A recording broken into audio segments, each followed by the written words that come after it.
Welcome to our channel.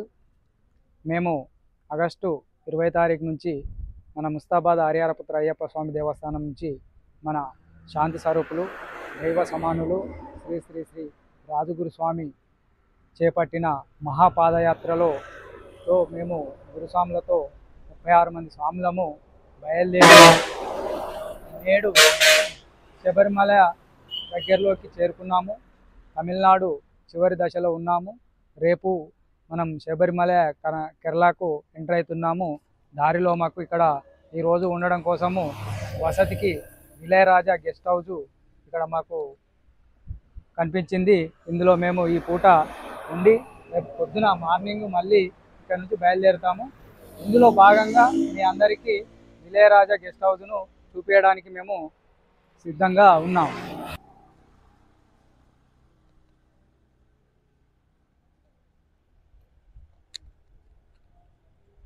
ఇది guest హౌస్లోకి పోతున్నాం. ఇప్పుడు మనం ఇది ఇళయరాజా గారి గెస్ట్ హౌస్. ఆయన ఇటు వచ్చినప్పుడు ఇందులోనే బస చేసేవారు. ఇలా మన యాత్రికులు కూడా ఇటు వచ్చినప్పుడు వారికి కూడా ఇక్కడ వసతి కల్పించేవారు. అలాగే ఇక్కడ మనకు పూజ కోసమని కూడా ఆ ఇళయరాజా గారు ఇక్కడ మనకు వినాయకుడు, మనం మొట్టమొదటి పూజ అయితే వినాయకునికి చేసుకుంటాం కాబట్టి ఇక్కడ వినాయకుడిని కూడా మనకు దర్శనం ఇచ్చేటట్టు ఏర్పాటు చేశాడు. ఇక్కడ ఎవరు వచ్చినా కానీ స్నానాలు కానీ బట్టలు కానీ పిండేసుకోవడం కోసం ఇక్కడ నల్లాలు బాత్రూమ్లు కూడా ఏర్పాటు చేయడం జరిగింది. అదేవిధంగా ఇక్కడ కోనేరు కూడా ఉన్నది. ఇలా మెట్ల నుంచి దిగిపోయి కూడా కోనేరులో స్నానాలు చేసే వసతి కూడా ఉన్నది.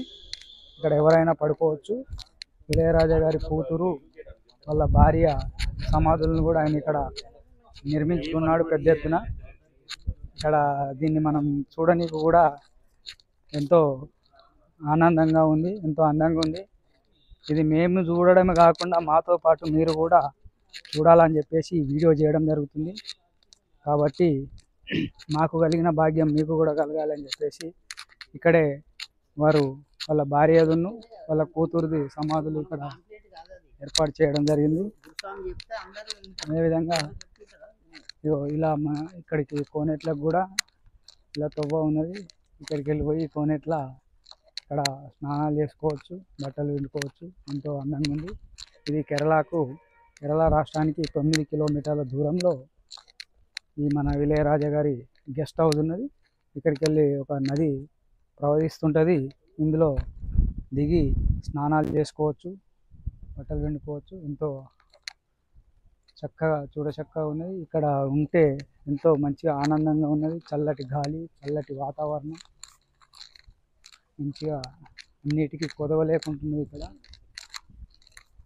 ఇక్కడే ఉండి మేము ఈరోజు సేవ తీసుకుంటున్నాము. ఇక్కడ మా గురుస్వాములు కూడా ఇప్పుడే భిక్ష చేసి సేవ తీర్చుకుంటున్నారు.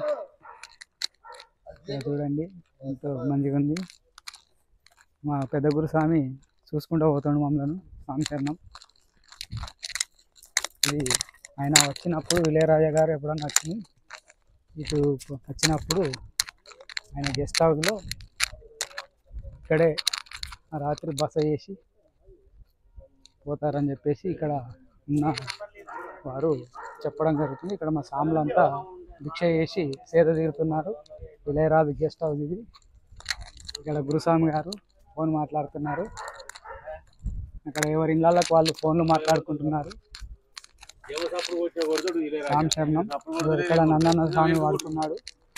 స్వాములు చూడు ఎంత మంచిగా సేద తీరుతారో. ఇది స్వచ్ఛమైన వాతావరణం. ఇక్కడ స్వాముల భిక్ష. ఇక్కడ వంటలు చేసుకునే వసతి కూడా ఉన్నది. మా DCM ఇక్కడే ఆపాము ఈరోజు. ఇక్కడ ఎంతమంది వచ్చినా కానీ భోజనాలు చేయడం, వంటలు చేసుకొని టెంట్ గిట్లు వేసుకొని భోజనాలు చేసుకునే వసతి కూడా ఉన్నది. ఇక్కడ వాచ్మెన్లకు కూడా గదులు ఉన్నాయి. ఇక్కడ ఒక బ్యూటిఫుల్ డాగ్ కూడా ఉన్నది. అదేవిధంగా ఇది ఎంతో చాలా అందంగా ఉంది. ఇక్కడ ఇది ఏర్పాటు చేసిన ఇళయరాజా గారికి కూడా మేము ధన్యవాదాలు తెలుపుతున్నాం. మా స్వాములు కూడా ఇక్కడ భిక్ష చేస్తారు. మేము ముందు చేసినాం, మా తర్వాత ఇప్పుడు సెకండ్ బ్యాచ్ భిక్ష చేస్తుంది. వీళ్ళందరూ కూడా ఎంతో ఆనందంగా భిక్ష చేస్తున్నారు.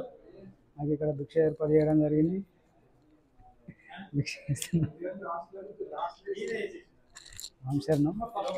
ఇది ఇంత విలయరాజ గారి గెస్ట్ హౌస్.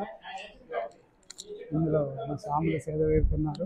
ఎంతో ఆనందంగా సంతోషంగా ఉంది. మా గురుస్వామి గారు, మా శాంతి స్వరూపులు శ్రీ శ్రీ శ్రీ రాజగురు స్వామి గారు నాతో పాటు ఎంతో మమ్మల్ని ముందుకు తీసుకుపోతున్నారు.